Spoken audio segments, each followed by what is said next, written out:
যারা ইসলামী শাসন চান, আল্লাহর দ্বীনকে বিজয়ী দেখতে চান, তাদেরকে অসংখ্য মানুষকে পোড়াইটের মতো জেলখানায় পুড়ে পুড়ে মরতে হবে, অসংখ্য মানুষকে ফাঁসির কাস্টে ঝুলতে হবে, গায়ের রক্ত দিতে হবে, শহীদ হতে হবে, তারপরে ইসলামের ইমারতটা কায়েম হয়ে যাবে।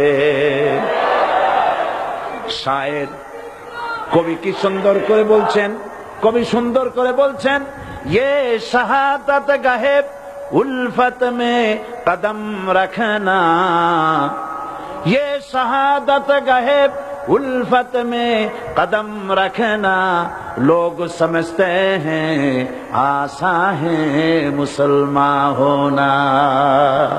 মানুষেরা মনে করে মুসলমান হওয়া খুব সহজ জিনিস। না, মুসলমান হওয়ার অর্থ হলো শাহাদাতের ঈদগাহে শামিল হয়ে যাওয়া।